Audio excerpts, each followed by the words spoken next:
Hi guys, I'm Madeline Harvey. Thank you so much for hanging out with me today. In our lesson today, we're going to cover 4 very interesting, effective storytelling techniques to not only make your voice more interesting, but to also keep the ear of your listener engaged by keeping them guessing. So if you like today's video, please be sure to give it a thumbs up or click that subscribe button below. I would love to see you here more often. The video that you're about to see was taken as a clip from a live voice lesson that was shot earlier today. If you want to watch the entire live and participate in some of the exercises, then I invite you to click that join button below and become a member of this channel. As a member, you'll have exclusive access to all of our lives that we do every Monday and Thursday at 12 p.m. Central Standard Time. So it's a full hour. It's like a full voice lesson with me twice a week. It's only $4.99 a month, and your contribution helps to support our channel. That way we can continue to deliver awesome content for you. You ready to get started? Here we go.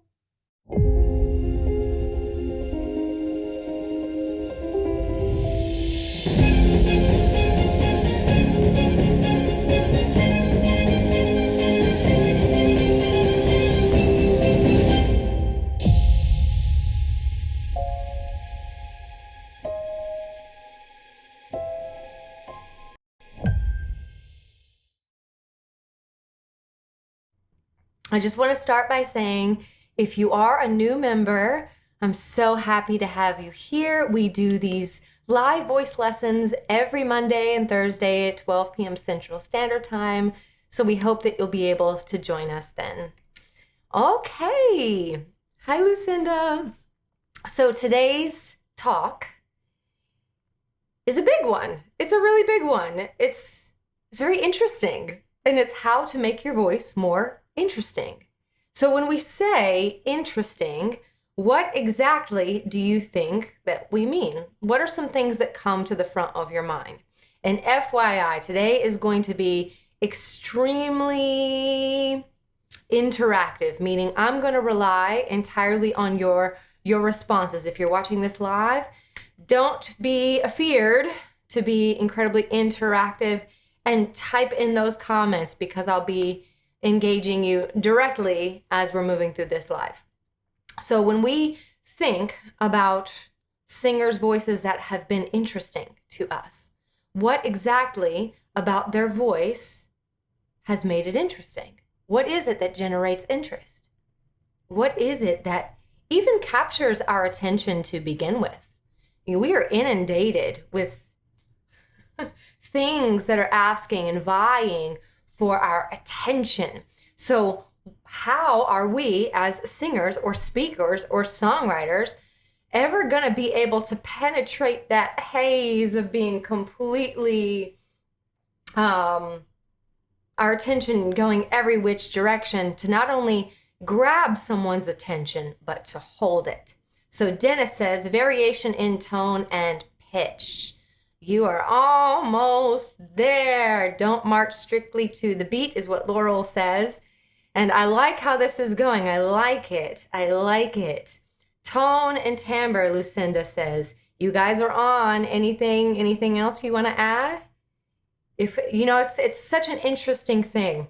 If we pay attention to the conversations that we have in normal life, there are 4 things that we do all the time. So today's video is to become consciously aware of those 4 things that we naturally do in our normal conversations with our friends or with our family when we're meaning to get to a point, or we're having, let's say, maybe a debate. There's certain ways that we use our voice. Charlie Rubio, dynamics, exclamation mark. Yes. Yes, yes, yes. There are 4 big things. I'll lay them out for you. Rhythm, inflection, pitch, and Charlie said it, dynamics. So it's almost like you want your voice to be ripped, if we're to make it an acronym of it. Rhythm, inflection, pitch, dynamics. Absolutely. So if you're a songwriter, or if you're a singer or a speaker, you want to make sure that you run through your text, whatever it is. If it's a speech, or if it's a song, and if it's a song, take away that melody. Let's look at the text and highlight it in terms of thoughts, like bookmark it in terms of thoughts, and then chew on those thoughts. Because it's the subtle variation of those things that work all together that really seduce the ear of your listener. It keeps them engaged by keeping them guessing. So let's start. Let's start with rhythm. Rhythm is one of those things that I think happens to be one of the most effective. Because when we're having a conversation, there's a cadence. There's a natural cadence that happens. And suddenly when that cadence is brought to a stop and that pattern's interrupted, there's like a sudden kind of little shock of that keeps the listener kind of with you, on it, engaged. Because again, they don't know what's going to happen next. So if you're looking through text, and let's say your text is like, I don't know, what do you guys think? What can be used as rhythm? Let's say you're using the word what. Just one simple word. How can you vary the rhythm on the word what to draw an emphasis to it, to exclaim some sort of thought or emotion? Remember, rhythm has a sense of speed it up or slow it down. So if we speed it up, what? Do you see how immediately there's energy to that? There's thought behind that. If we speed it up, what? What? Or if we slow it down, what? Right? It changes the context of what you're saying. And that's just one word. So imagine what you can do in an entire line of text. So let's say, how do I want to say? You may have to navigate through your song or your speech, because different tempos navigate different situations. For example, when we sped up the what, kind of seemed aggressive, didn't it? What? What? Right? So if I'm singing a song about being in love, speeding up that tempo, speeding up that rhythm might not be as effective. So you may have to play with your rhythm. If you're somebody that's very aware or gently aware of yourself when you're speaking, you may notice that there's a specific cadence, meaning like a march step tempo to the way that you speak. Some people speak faster than others, especially if those people, let's say, are in an environment of maybe sales. They may be accustomed to speaking over people or trying to introject their thoughts. Or if you're just somebody that's in a family and everybody's trying to talk at once and you've got to hurry up and get your thought in. Sometimes the best way to disrupt that pattern is to speak very slowly. Just because, again, that shock of difference keeps people's ear engaged. So we're going to run through each one of these. We're going to run through and we're going to isolate later on. So stay with me. So we'll be able to isolate and practice each one of these individually. So the next one is inflection. Inflection. Now, inflection is really weird. I just asked my husband, can he give me an example of inflection? And he went straight to pitch. So if you think about the word inflection, what can you do to a word to draw emphasis to it? What about the word draws emphasis that might include pitch, but doesn't necessarily seem to? Does anyone have any ideas? So for example, if I said the word really, like the word really. Now I'm all about these one word responses right now because they're quick, they're clear, they're to the point. So if you say the word really and you want to draw emphasis to it, you want to inflect it, what would you do to the word really? Really? Really? Now I'm also varying the pitch, you see that? But I'm doing something else. I'm leaning in on a very particular part of the word to really drive home that point. If I go, really? Really? I'm leaning in on the consonant. Did you guys check that? So you can lean in on those consonants. That is a magic sauce right there. Lean in on those consonants immediately. Catch that? We do this in our natural everyday conversations. So if you lean in on those consonants, that's how you'll get that inflection. And pay attention to it, because it's not something, we tend to be so distracted when we work on singing that we're trying to navigate other aspects of the voice, like the pitch that's a part of the melody, or the lyrics, or I'm trying to sound like the original artist, like tone, that we forget that we're actually delivering a story, that we're storytellers. So let's play out a scenario. If I said, "How did you do at your audition?" You would not say, "I nailed it." You see how that's vowel dominant? I nailed it. If you nailed it, I'm certainly not getting that you were excited about nailing it. So how would you showcase your excitement to the way that you nailed your audition by telling me I nailed it? You would say, "I nailed it." Lean in on those consonants. And that really delivers and underscores the emotional intensity of what you're talking about. Right? So consonants are the magic. They're magical. Notice? See it? Now I'm vaguely giving some of my attention to what I'm saying right as I say it. But for the most part, I'm not. I'm just trying to say what I mean and mean what I say. This is what we do. We do this naturally in our everyday conversations. Our objective is to become aware of it so that we can apply that to speeches. If you're like a radio DJ, a pastor, or you need to give a speech, let's say in a presentation, you're going to have to manage your rhythm, inflection, pitch, dynamics, because you want people to continue to be interested in what you're saying, okay? So that is inflection. If you want to punch an idea, do it on a consonant. So what's another word? Okay, say this to me.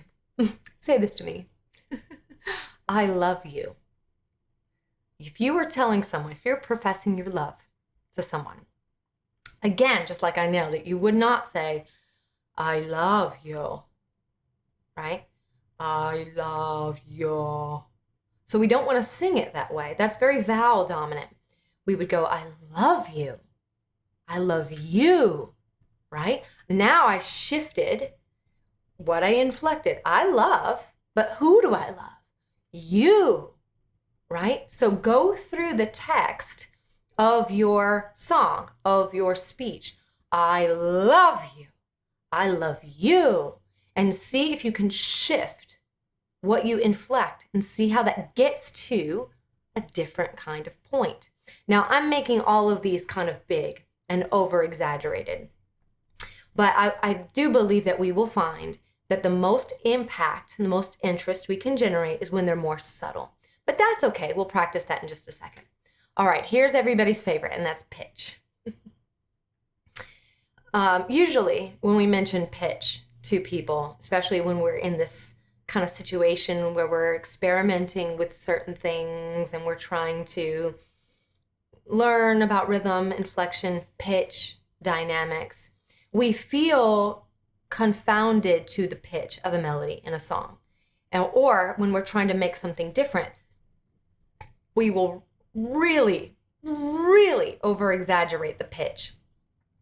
Like go way up or go way down. But again, the most impactful things are when it's a little bit more subtle. So let me see, what can we play with here? Let's go back to the word really. I really like that one. And let's say that your thought is, "You've just told me a crazy story I cannot believe, and I don't believe it. So I'm going to go, really?" Or, "Really? Really?" Right? So again, the point of today's entire live is to say that your job as a speaker, as a singer, as a songwriter, is to draw emphasis to a particular point within a line. Maybe you're responding to someone. Maybe you're telling a story and you want to keep everyone's ear engaged, keep them listening, you got to keep them guessing. Now, subtle ways that you do that: rhythm, inflection, pitch. Now we're in pitch. So if I said, ooh, okay, now the word stop. Very powerful word, very powerful word. If I said, say to me the word stop, as if you are making a dog who's running full speed at you, snarling, make them halt in their steps right before they jump on you. You may have to take a different stance with your body, throw that hand out and drop that voice, stop, right? Or if you are flirting with someone and they're complimenting you, stop, stop. You know, you're going to use different pitch and different inflection and different rhythm. Now we're just playing with one word. So imagine what we can do when we have an entire sentence that we're about to play with. So the last one is dynamics. And I'm very familiar with this one because as a rowdy kid, my mother would, when we were going anywhere, she would tell me before we got out of the car, now, don't embarrass me, is what she would always say. And then she would go, act at least like you've been somewhere. Act like you've been somewhere. Because I was in my own little world. Lots of twirling, lots of, can I have this? Can I have this? Sometimes I'd just dance down grocery store aisles or whatnot. I was a little wild. But whenever I would get out of control, she would never raise her voice to me. Never, never, never. She would grab me by one of my little skinny arms and she would look right at me. And then she would say in a almost monotone voice, just you wait till we get home. And for some reason, I was like, oh, she didn't need to be all bang about her voice. It was the fact that she dropped her voice down, down, down into a very low, very threatening dynamic where she didn't have to, just you wait till we get home. Just like that. So I was on my best behavior because I knew exactly what that meant. Right? So calm, so eerie, so smooth. And it's so funny that, you know, even a kid who was like 4, completely understood that that was danger. That was dangerous. So again, don't always think that if you're going to really land on a point, you need to do it with lots of volume going out like this. You can take it down. You can even make it monotone. And drop it down like that. And people they will come right on the edge of their seat just to hear what you have to say. Okay? So that's rhythm, inflection, pitch, dynamics. Those are our 4 key. If you master these, ooh, man, you will have the most interesting voice, and I completely promise. So now that we've laid that out, let's practice this.